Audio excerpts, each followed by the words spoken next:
Аннёң рабун Асель имнедам. Чалжинайо. Сәлем достар, сіздермен Асель және Кимчи ТВ. Алдыңғы видеода корей тіліндегі фамилия және есімдер жайлы әртүрлі ерекшеліктерді айтқан болатынбыз. Енді сол видеоның жалғасы ретінде корей тіліндегі ұлдар және қыздарға арналған есімдерді айтамыз. Бірінші видеода естеріңізде болса, басқа ұлт азаматтары Кореяда немесе өзінің корей достарына өзін таныстырғанда өзінің шын есімінен бөлек екінші корейше есімін де айтып таныстырады деген едім. Неге десеңіз, корейліктер көптеген әріптерді айта алмайтындықтан және айтқан кезде есімімізді қате айтатындықтан басқа ұлт азаматтары екінші өзіне ұнаған корейше есімдерді таңдап алып жатады. Сәйкесінше Корея азаматтары Қазақстанда болса немесе басқа елде оқып жатса, олар да қазақша немесе өзіне ұнаған орысша есімдерді таңдап алады. Меніңше ол өте дұрыс, себебі өз есімің айтылған кезде күлкілі естіліп қорланбайды, әрі қызық. Алдыңғы корей тіліндегі фамилиялар тақырыбындағы видеода менің де өзім ұнатып таңдаған корей тіліндегі екінші есімім бар деп едім. Менің корей тіліндегі екінші есімім жыл мезгілдеріне жақын келеді. Оны не себепті таңдадым және қандай мағына береді, видеоның соңында ести аласыздар. Сол себепті видеоның соңына дейін көріңіздер, соңында айтатын боламын және видео ұнаған болса лайк басыңыздар.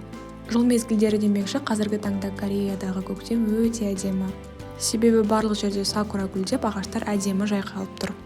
Бірақ сакура сөзі ол жапондық сөз, яғни шие жапырағының гүлденуі. Ал корей тілінде сакура дегеніміз ол қу және әділетсіз адам деген мағынаны береді. Ал корейше сакура, яғни шиенің гүлденуі поккот деп айтылады. Барлық елге сакура сөзі жапондық сөз болып танылып кеткен, бірақ корейліктер, яғни шиенің гүлденуі поккот, ол Кореядан бастап алған деп сенеді. Көріп тұрғандарыңыздай, Корея мен Жапонияның арасындағы да әлі де шешілмеген.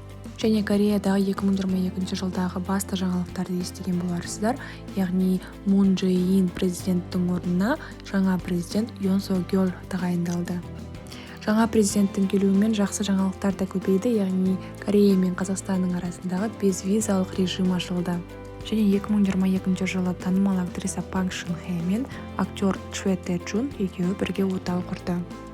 Және жақында ғана актер Хён Бин мен актриса Сон Е Джин дорамадағыдай шын өмірде де екеуі бірге отау құрып үйленді. Енді достар, корей тіліндегі қыздарға және ұлдарға арналған есімдерді айтатын боламын. Мән беріп тыңдаңыздар. Корей тіліндегі өздеріңіздің орысша айтқанда произношенияларыңызды дұрыстау үшін менімен бірге қайталасаңыздар болады. Егер де сіз өзіңізге әлі корей тілі есімін таңдамаған болсаңыз, тізімге қарап айтылуына немесе мағынасына қарап, тыңдап, ұнағанын таңдай аласыз. Ал егер де таңдап қойған, яғни екінші корей есімдеріңіз бар болса, комментарийге мағынасымен жазып қойыңыздар. Мен үшін және басқаларға да қызық болады деген сенімдемін. Енді қыздарға арналған корей есімдерінің тізімін бастаймыз. Чон Хи – көктемде туылған қыз. Ын Джонг – әсемділік, тартымдылық. Хэ Вон – әсем бақ, талғампаз. Хо Сук – таза көл. Хва Йонг – әсем гүл. Хёне – сүйікті және таза жүректі қыз. Джехва – сыйлы және әдемі, дәулетті және гүлденген. Джине – шындық, байлық және махаббат. Мигёнг – сыйлы, лайықты және әдемілік. Хаын – жас, керемет, талант, мейірімділік және ақша мен күміс. Чия – бостандық, интеллект, элегантты және грация. Джиу – байлық және молшылық. Соа – қолайлы, бүршік және әдемілік. Сойон – қолайлы, әдемілік және грация. Суйон – әдемілік, азаптылық және бүршік. Эча – сүйікті қыз. Чоңча – тектілік және қыз. Хана – әлемдегі жалғыз қымбатты бала. Хани – салқын жел сияқты мінезді адам. Хае – аспан сияқты үлкен, әдемі жүрек. Сегил – жаңа жолдарды оңай табатын. Бада – теңіз сияқты кең жүректі, теңіз. Дамби – тәтті жаңбыр, қажетті кезде жауатын жаңбыр. Наби – жарқырайтын жарық. Ханыл – аспан, тағдыр. Хюне – ақылды бала. Исыл – балғын, жас және таза шық. Ерин – сүйкімді, асыл тас және таза су. Ара – білу, бостандық және талғампаздық. Ане – бейбітшілік, тыныштық және интеллектуалды. Айонг – талғампаз гүл, әсем гүл. Боа – қастерлеген, талғампаз және асыл тас. Бора – күлгін, асыл тас. Черин – алмаз, изумруд және таза су.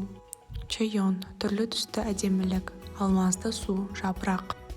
Чонми аспан, аспандағы әдемілік. Ынбөл күміс жұлдыз, сымбатты жұлдыз. Даын өте мейірімді және әдемілік. Гөри табысқа ұмтылу және қашықтықты өтеді. Чаңми роза, әсем роза. Джию сәтті үнжу, интеллектуалды сәттілік. Джуми әдеміліктің көрінісі, үнжу маржандай әдемілік. Минжон ақыл мен нәзіктілік, мейірімділік, аспандай жұмсақтылық. Минжи мейірімділік пен сақтық, ақыл мен бақыт. Мира әсем жібек. Мион әдемілік пен әсемділік. Нари лилия ұзақ пайда, талғампаздылық. Соля қарды ұстап тұрған жан. Сонми мейірімділік пен әдемілік, жоғары әсемділік. Солджу қардың көрінісі. Сонхи табысқа жету. Тэйон тамаша нәзіктілік, әдемілік. Уми бірегей әдемілік. Юри қайырымды, талғампаз және кешірімді. Джион дана тіреу батасын алған сәтті және әсемділік. Бона жеміс, сәттілік және құнарлы жұмыс. Дана жалғыз, әсемділік және сенім. Дженни сүйкімді, сиқырлы және баурап алатын. Унбөл жарқыраған, жарқын, жұлдыз. Хэджин сирек, жарқыраған, ақылды және қайырымды. Джесу дана және асып түсетін. Хаджин жас, қазына және асыл байлық. Сойе жарқыраған кемпірқосақ. Еджин сымбатты және кемпірқосақ сияқты әдемі. Ханбөл жалғыз жұлдыз, жетекші жұлдыз болу. Йонми әдемі және әсем. Суйон ұзақ өмір сүру, қорғау, қарлығаш және тағдыр. Сетбөл таңғы жұлдыз. Сори жарқырау, жарық беру, күлкі, билеу және шу. Сыңми жеңу, жақсару, роза, дәм және көңіл күй. Енді ұлдарға арналған корей тіліндегі есімдерді ұсынамын. Гюңсун құрмет, мейірімділік және сенімділік. Йоңсу мәңгі дәулетті. Бекон епті, аяғына нық тұрған жақсы. Дэсон үлкен, тамаша, аяқталған және сәтті. Йону аяғына нық тұрған, епті, қабілетті жаңбыр. Джесон сәтті, аяқталған, қазіргі, адал және шынайы. Чонхо адал, дәл және кереметтілік. Джуху бостандық, ақыл және нәзіктілік. Чимин ерік күш, амбиция, жылдамдылық және ақыл. Джунхо талантты, сымбатты және жарқын. Минсу люксты, ең жақсы және тамаша. Санхун әлі де мақтауға тұрарлық, жоғары дәреже. Соджун сәтті белгі, ашық, қолайлы және қарапайым. Йонхо гүл, батыр, ерлік және кереметтілік. Чоңдун найзағай. Чаңмин күн нефриті.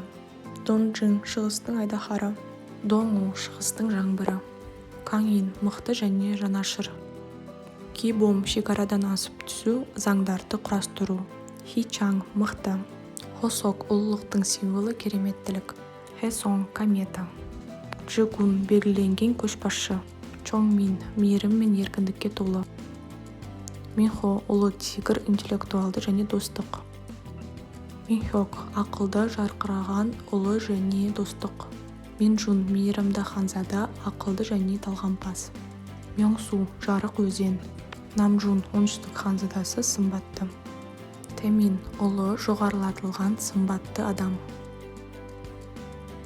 Тэхён ұлы және құрмет. Раон қуаныш және рахат. Тэун ұлы, үлкен жеңіс және сенім. Тэхо ұлы, жолбарыс және данышпан. Хюншик ұлы, тағам, шығыс және батыстық стиль. Хюнже даналыққа ие адам. Каңде мықты күшке ие, сенімді және батыл. Мюңде жарық. Юңнам мәңгілікке. Міне достар, тізім аяқталды, ал менің корейше есімім Кайл күз. Неге? Себебі өзім күзде толғанмын. Менімен бірге болғандарыңызға рахмет. Келесі кездескенше, аньон.